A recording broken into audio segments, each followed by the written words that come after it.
और ये मेरे पीछे राम मंदिर और साइड में इस तरफ हनुमान जी का प्रतिमा। और निकलते हैं अब यहाँ से आगे की ओर। और यहाँ से अब हम निकलेंगे। ये राम मंदिर है पीछे मेरे, इस साइड पे आश्रम है जिधर शादी वगैरह हुआ था। तो और इस तरफ पे ये मंदिर है जो दिख रहा है राम मंदिर। तो निकलते हैं अब यहाँ से, निकलेंगे कुछ देर में। और ये लोग परिक्रमा छोड़ के कुछ और ही कर रहे हैं। और ये दिन में मंदिर का नज़ारा कुछ इस तरह दिखता है। और यही मंदिर पे ये राउंड है, क्या बोलते हैं, राउंड शेप का पूरा एकदम स्टोन का एक बॉल या गोला। और ये छोटा सा बैलगाड़ी एकदम छोटा सा है। और सामने एक घोड़ा। और ये सामने से नज़ारा, ये सामने महल, ये जो सामने है ये है जामी मस्जिद थी। ये राजा जंबे की थी और पृथ्वीराज चौहान के समय के वो राजा थे। और आला उदल भी उसी समय के थे। तो बाद में आला उदल ने इसे जीत लिया था, तो ये आला उदल का गढ़ बन गया था। और बाद में फिर जब मुग़ल वगैरह आए तो ये इसे जामी मस्जिद के रूप में इस महल को बना दिया गया। और ये है खंडहर ही सिर्फ बचा हुआ है, ये टूट गया है। और अभी आर्कियोलॉजिकल सर्वे ऑफ इंडिया इसके काम संभाल रहे हैं, मध्य प्रदेश सरकार भी संभाल रही है इसके काम।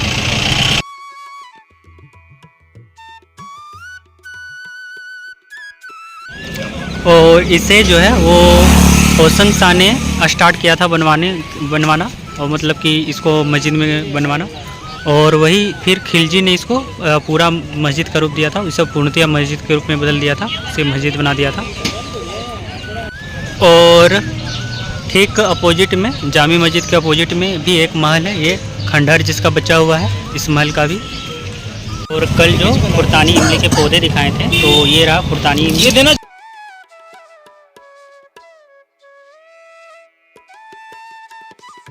और ये खुरतानी इमली कुछ इस तरह दिखती है। ये अंदर में जो है ये खाने वाला चीज़ है। सुपर। और इसका टेस्ट इमली जैसा बिल्कुल है, पर थोड़ी मीठी है इमली से, खट्टे कम है, मीठे ज़्यादा है। और हम लोग दोस्तों आ गए हैं सराय कोटवी मांडव। और ये कुछ इस तरह है, और ये दिखने से जेल के जैसा लग रहा है ये।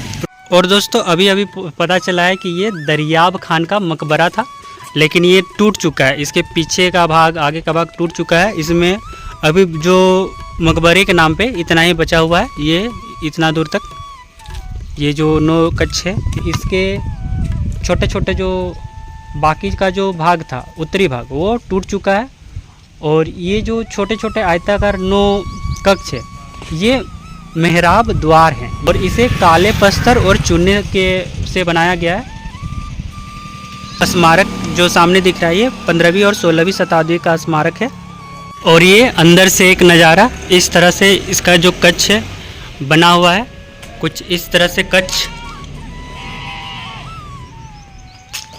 ये बाकी का भाग तो टूट चुका है, तो जो बचा हुआ है उसी में दिखा देते हैं।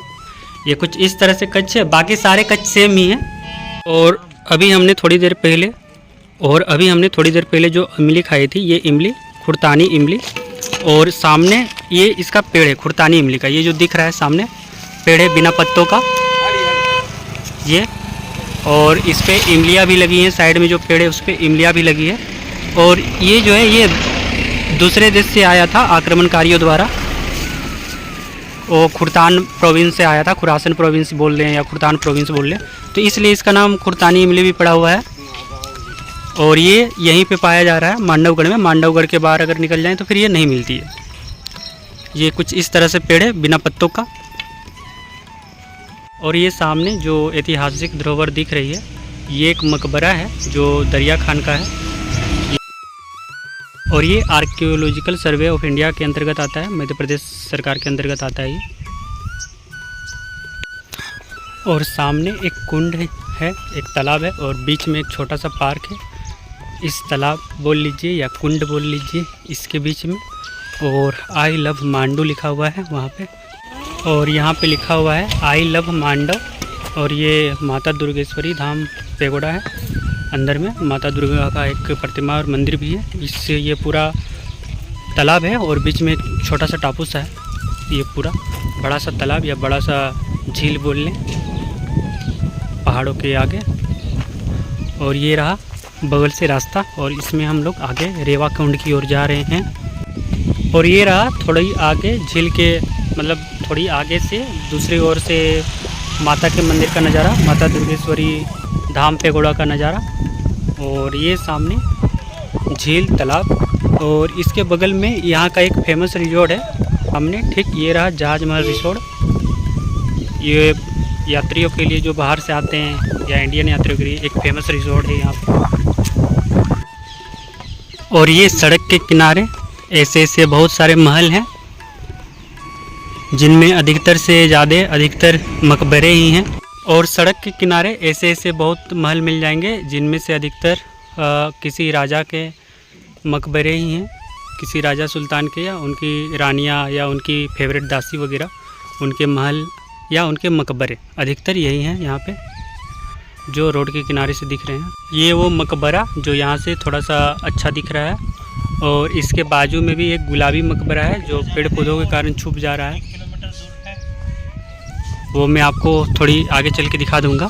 ये रहा आगे जाने का रास्ता, और ये कुछ इस तरह से रास्ता है। और हम पीछे से आए थे जिधर से अभी परिक्रमावासी वगैरह आ रहे हैं, और एक बाइक भी आ रहा है, उसी उधर से ही हम आए थे। और आगे इस रास्ते से हम रेवा कुंड की ओर जा रहे हैं, नर्मदेहर। और इस तरह से कुछ है यहाँ का जगह इको पॉइंट, जो कि पड़ता है मांडव या मांडवगढ़ बोले, जिला धार मध्य प्रदेश में। और वो सामने पहाड़ पे जो महल दिख रहा है उसका नाम है जाली महल। और यहाँ पे इस पहाड़ से पारा ट्रूपिंग भी, मतलब कि मोटर लगा के जो पहाड़ से कूदते हैं इस तरह से, इसकी भी सुविधा है, मोटर लगा के पहाड़ से कूदने की भी सुविधा। और रास्ते में चलते चलते हम आगे बढ़ चुके हैं, और यहाँ पे एक चाय का बड़ा सा केटली, अगर कोई चाय के दीवाने हैं तो इतने बड़े केटली बनवा सकते हैं, देख लीजिए। और ये पहाड़ों के बीच कुछ कुछ सुंदर सुंदर नज़ारे, खेती उती हो चुकी है, और कुछ खेत में गेहूँ पूरे पक चुके हैं और कुछ में बाकी हैं। चलते चलते और सामने पहाड़ों पे भी एक किला दिख रहा है, आगे जाके भी आपको दिखाता हूँ उसे फिर से। वो रही सामने पहाड़ों पे किला, ये सामने पहाड़ों पे किला है। और अब हम रेवा कुंड लगभग पहुँच गए हैं, और ये सामने रेवा कुंड, ये रेवा कुंड, यहाँ पे माता नर्मदा प्रकट हुई थी, तो इसलिए परिक्रमा में यहाँ आना पड़ता है। और ये सामने महल,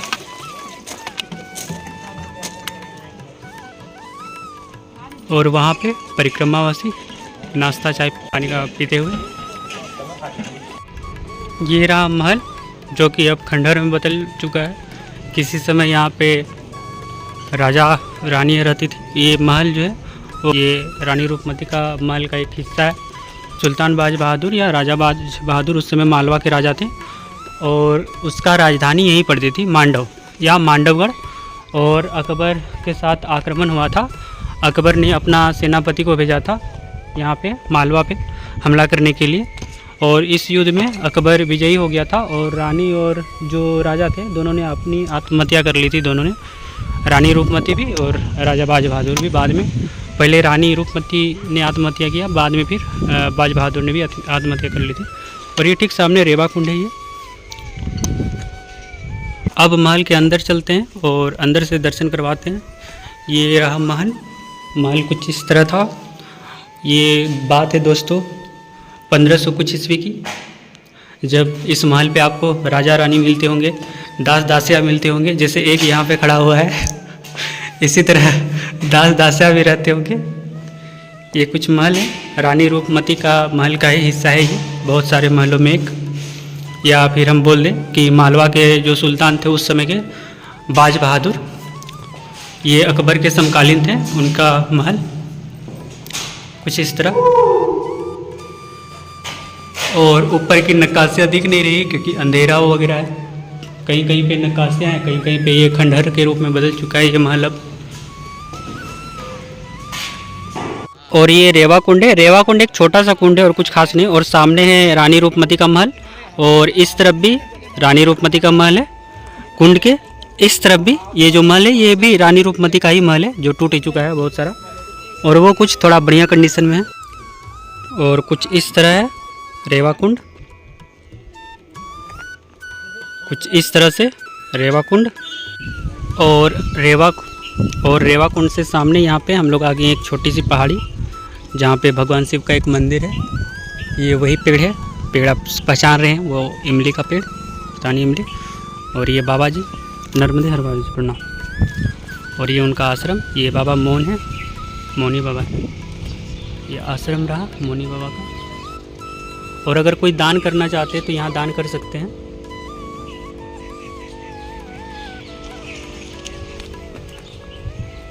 यहाँ पे मंदिर बनने वाला है, तो अगर कोई दान के लिए इच्छुक है तो दान कर सकते हैं। ये नंबर रहा, नंबर पे भी आप बात करके दान कर सकते हैं यहाँ पे।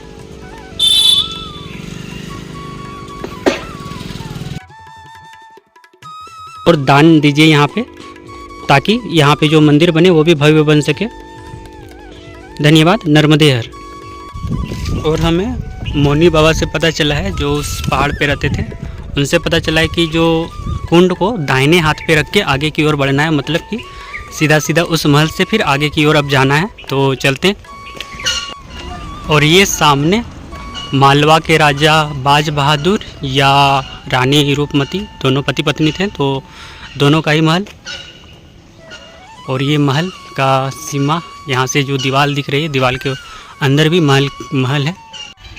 और ये यहाँ भी सामने दिख रहा है महल। वो महल शुरुआत में यहाँ तक थी, इस पहाड़ी तक, बाद में बीच में टूट गई, तो यहाँ पे घर वगैरह बना लिया गया है। कहीं कहीं दीवार है, कहीं कहीं दीवार टूट चुकी है।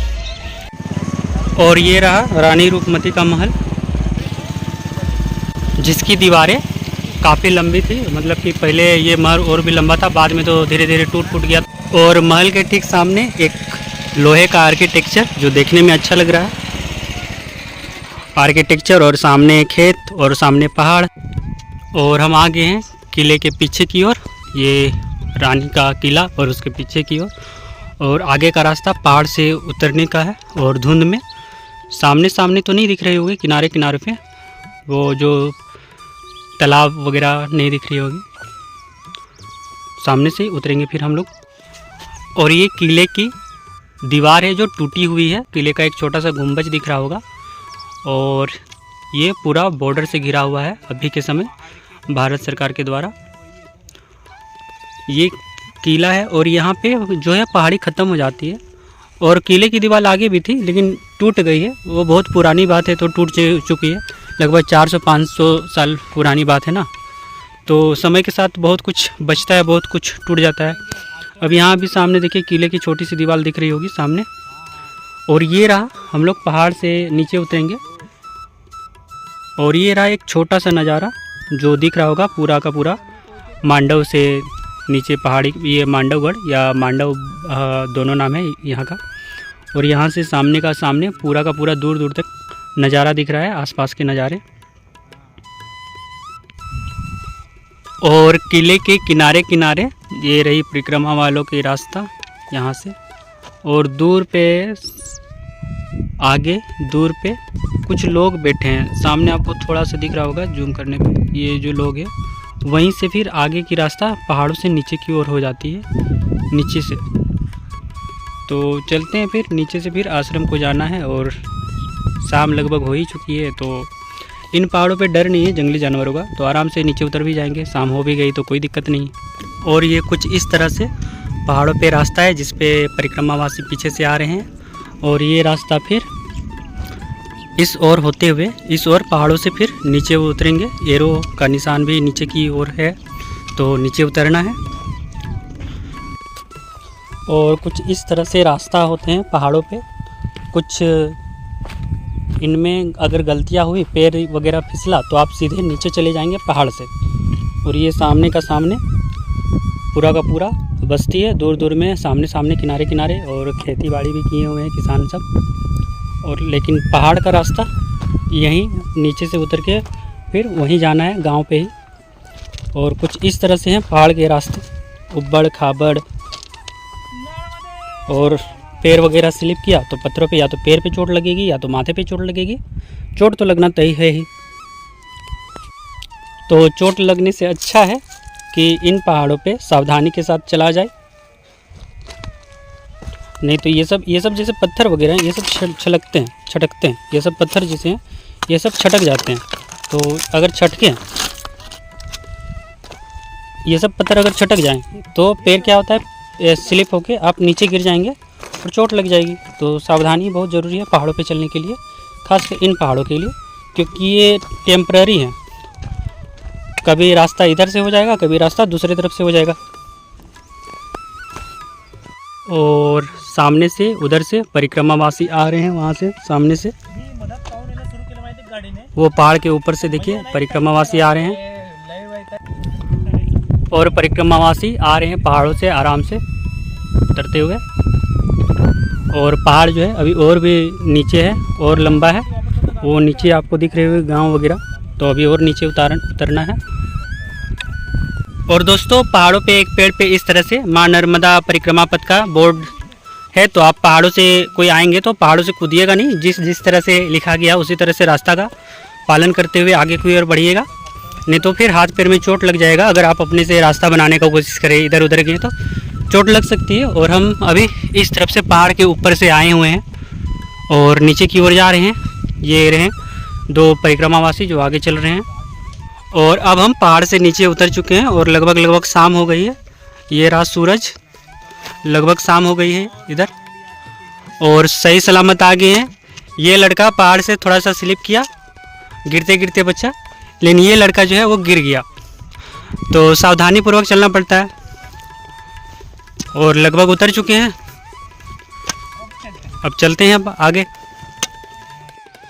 और वहाँ खेतों के आगे जो आश्रम दिख रही है वो है सबरी आश्रम, और वहाँ जाके देखते हैं। अभी वहाँ रुक पाएंगे तो रुक जाएंगे, क्योंकि शाम भी हो गई, नहीं तो अगर आगे पूछ लेंगे, पता कर लेंगे, अगर आगे कोई सामने आश्रम रही तो फिर आगे प्रस्थान किया जाएगा, नहीं तो वहीं पे रुका जाएगा। नर्मदे हर, नर्मदे हर।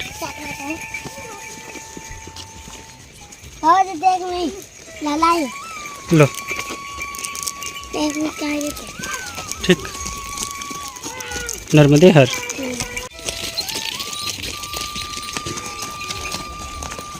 और लगभग आश्रम हम लोग पहुंचने वाले हैं। और ये है माता सबरी आश्रम, और हम लोग यहाँ पे पहुंच चुके हैं। और लगता है कि आज यहीं पे विश्राम करेंगे, क्योंकि आश्रम यहाँ से थोड़ी पे मतलब दूर पे है, तो आज यहीं विश्राम करते हैं। और ये रहा एक झलक, और ये रहा आश्रम। इधर आटा चक्की भी है साइड में, और वहाँ पे कुछ गेहूँ बोरे में रखे हैं और आटा जिसको पीसना पड़ता है। और ये मेरा बिस्तर बगल में, लाल चटाई, और सामने ये माता सबरी का आश्रम। और ये ठीक सामने पहाड़ है, और मैं आपको जूम करके दिखाता हूँ, शायद दिखे या ना दिखे। पहाड़ पे एक ये जो है ये वाच टावर था उस समय का, तो पहाड़ से बहुत दूरी से आपको देखा जा सकता था।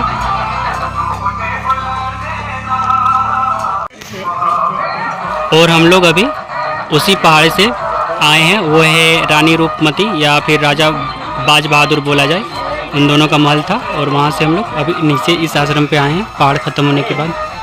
और ये बाबा जी मग्न होकर डांस करते हुए।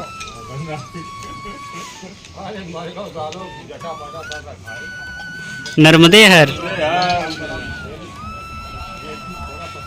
और ये सुंदर सा पेंटिंग भगवान राम का लक्ष्मण के साथ। और ये माता सबरी आश्रम है, तो माता सबरी जी फूल बिछाते हुए।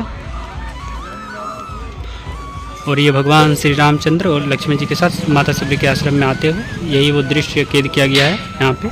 और ये हम लोगों का बिस्तर। और यहाँ बच्चे सब आए हुए हैं, यहाँ पे गांव के बच्चे सब चॉकलेट वगैरह लेने के लिए। और उस बच्चा का नाम है कारी ना, हाँ, फिर प्रीति ना, फिर तुम्हारा हाँ सीमाना, हाँ सेवंता ना, और तुम्हारा बहू राजवीर। ठीक, ये सब